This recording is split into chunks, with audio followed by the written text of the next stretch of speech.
Well, hello everyone, Texie88 here, and welcome to another retro gaming review. Now, my most recent review before this one was of the beat 'em up Renegade, which particularly on the Sinclair ZX Spectrum was a very well renowned hit. And although Renegade died a death in its original arcade format, at least in the West, as I said in the Renegade review, Renegade was a reskin and localization of a Japanese title called Niketsu Koha Kunio-kun.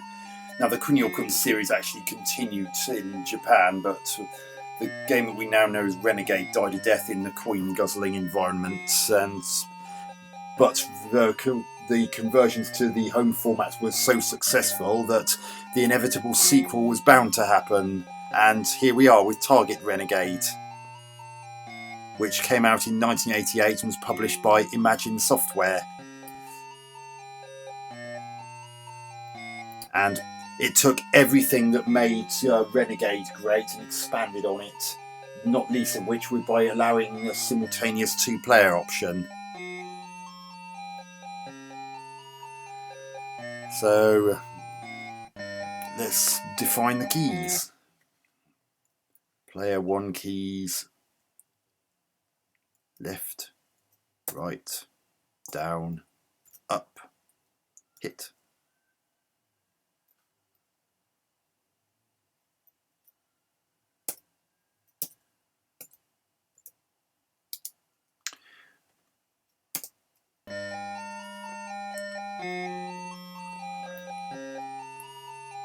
I don't understand why they put down first, then up. That just doesn't seem natural to me, but never mind.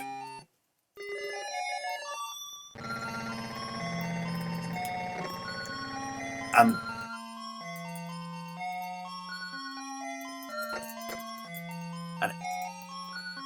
as with the first game, there's some great backgrounds and some good use of colour.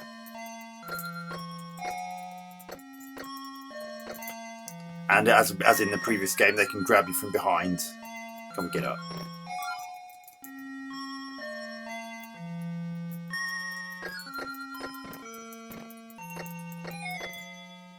Now, these guys with hammers, I'm going to get to them in a moment, once this guy gets up. Again.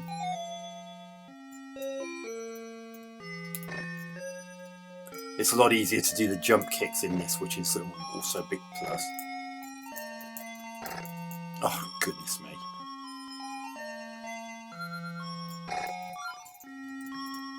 And notice how I've been able to pick up the hammer that he dropped.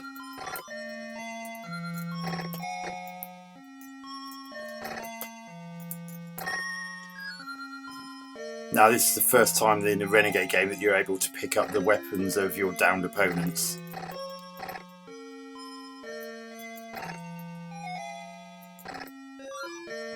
Right, he's dead.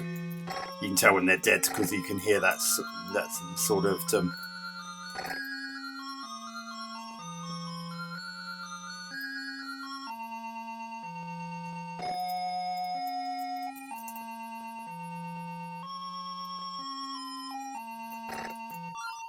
Right, he's dead. I heard that from that chime. You can hear a very distinctive chime when you've actually killed an enemy.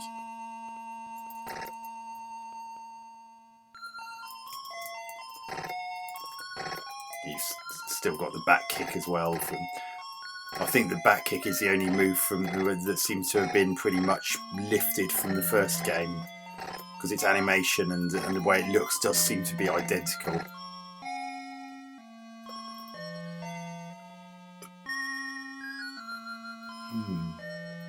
In some ways, this and the previous game being as good and as successful as they were made up for the fact that the ports of Double Dragon were somewhat ranged mostly from underwhelming to being absolutely pretty piss poor. Come on, get up. Oh.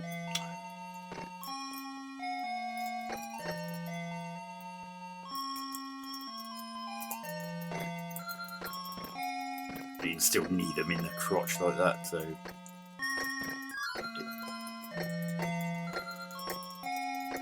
Oh, pancakes. Oh, that's good. It allowed you to continue from where you left off, so none of this going back to the start malarkey.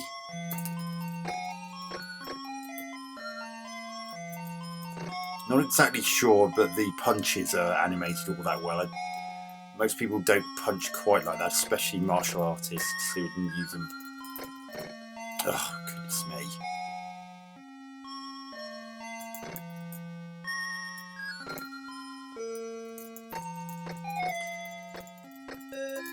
Now, in the first game, there was a lot of reliance on that jumping kick. Now, there are some enemies later on where that is very unlikely to work because they almost always duck underneath them. So,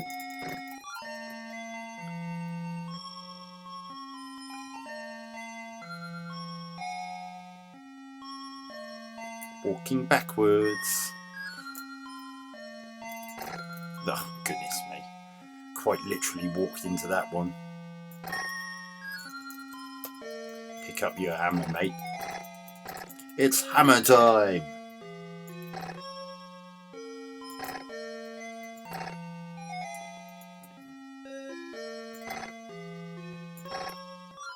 The controls I actually think the controls have been slightly improved from the first game, especially when it comes to the jumping kick, which was a little bit fiddly. It wasn't massively fiddly, it was just a little bit on the fiddly side compared to in this.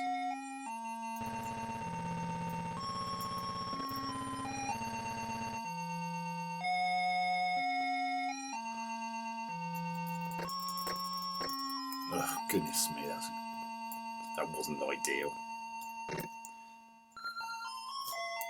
Oh, wrong way. Oh, great. No energy, one hit and I'm a goner. I couldn't get out of that, I was being pummeled. Last life.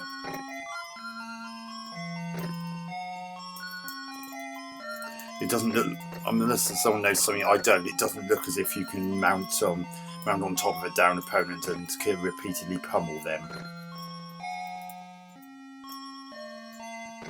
At least I can't seem to get it to work.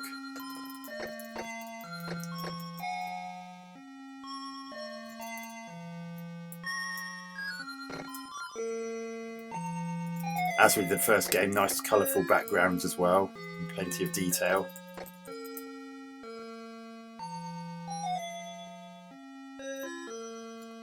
Music's cool. Pretty good music as well.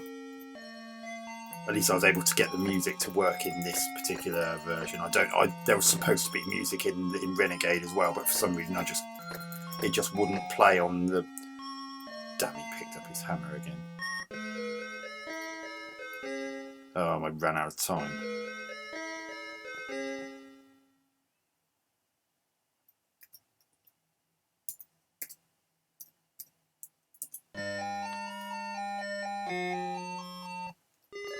Let's see how far I can get this second time. Notice how the motorbikes actually make a sound in this. They didn't in the previous game.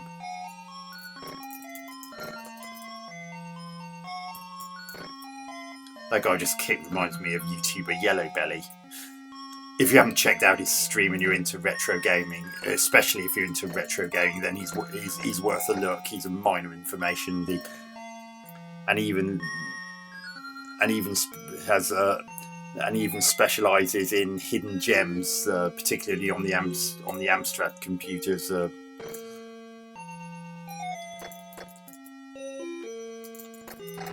Oh, you pancake! Come on, get up.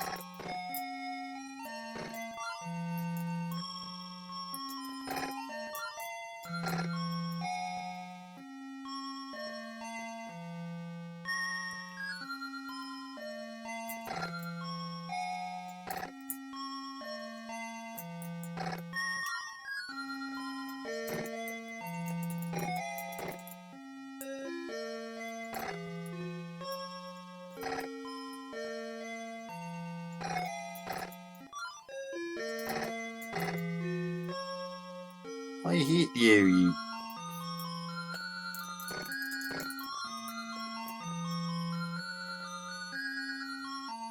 There was no point picking up the hammer because you can't take it with you when you've killed the last opponent.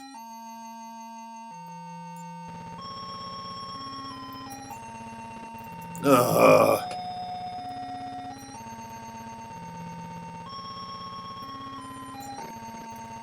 Well, how come that hit me?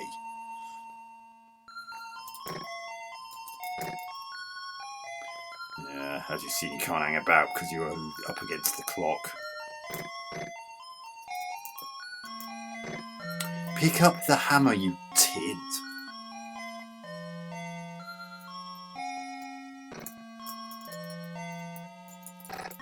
Oh, crikey, that was close.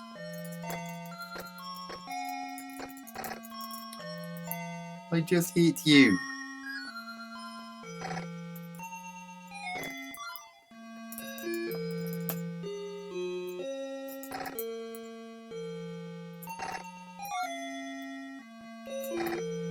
It's such a buzz being able to pick up the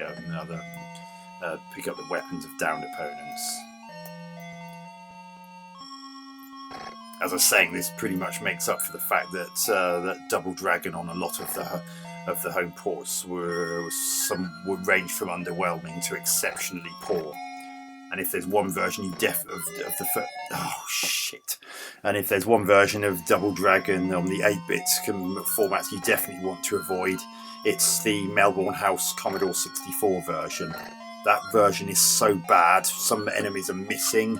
Can't climb up and down ladders and the like, except for one rock face section. And most galling of all is that there's a noticeable gap at waist level in almost all of the characters in that particular version, and it really is quite embarrassing. Literally, the only thing going for that version is some very good title music. Apart from that, it's got nothing going for it whatsoever.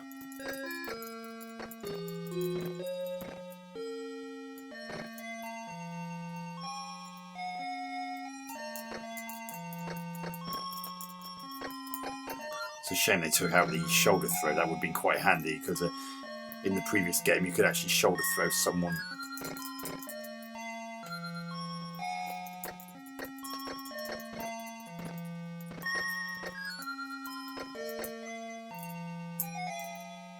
Ugh.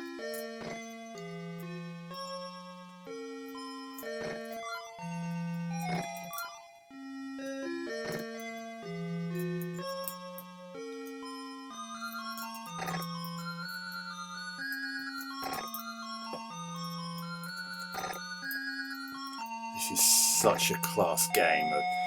The only real downside is that it's the same thing that plagued a lot of scrolling. Well, I hesitate to scroll. Obviously, this version doesn't scroll, but a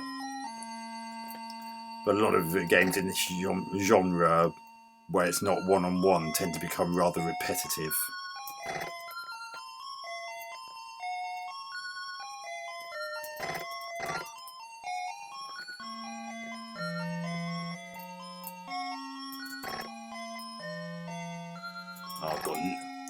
I've got less than a minute left. I've got to kill all these enemies. Oh, God!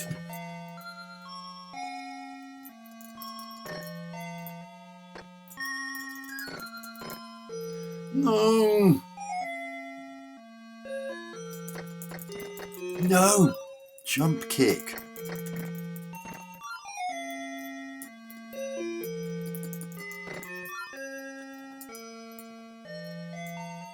Yes! Did it with 24 seconds to spare. Prostitutes. You may remember there was a level with prostitutes in the previous game as well. Now, if I remember correctly, you have to be a bit careful because some of the enemies in this stage have guns.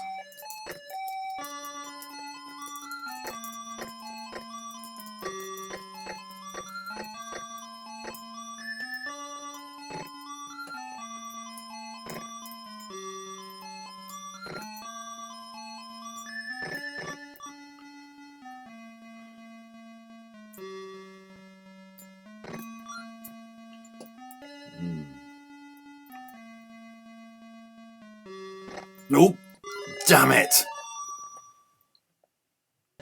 As I was saying, and sometimes you can coerce that guy to shoot one of his own prostitutes in the back. I'm sure I hit her.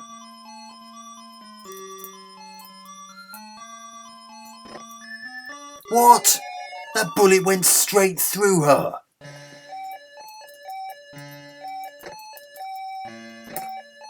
Oh, that would have got over my head.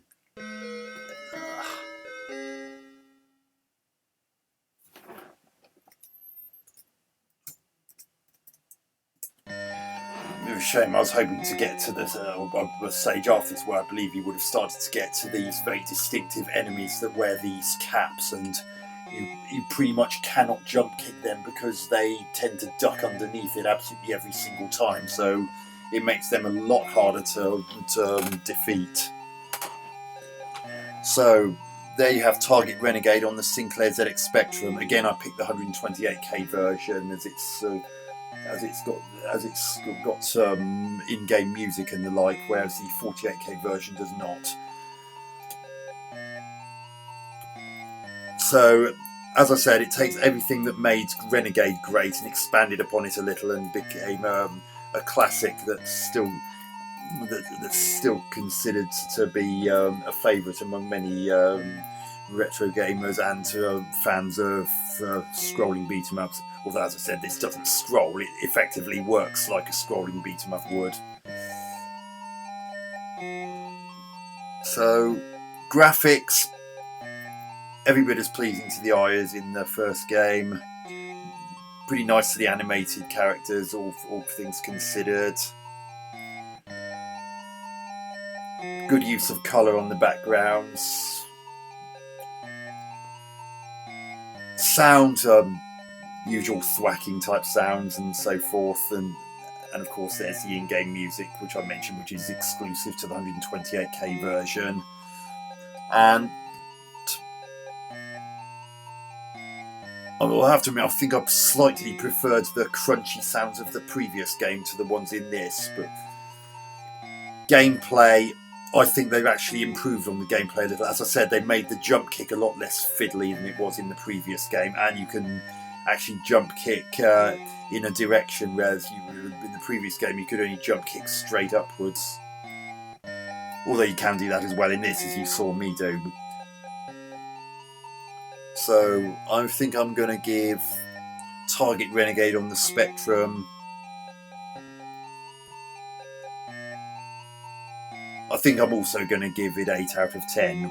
Although it is slightly better than its predecessor, it does have the problem that I mentioned about the sound not being quite as impactful as it was in the previous game, and the fact that, as I said, this genre of game can get repetitive, and unfortunately Target Renegade is no exception to that particular rule. But while the fun lasts, the game itself is polished and it's good, and it's not exactly a walk in the park. So, hope you enjoyed this review. Texie88 out.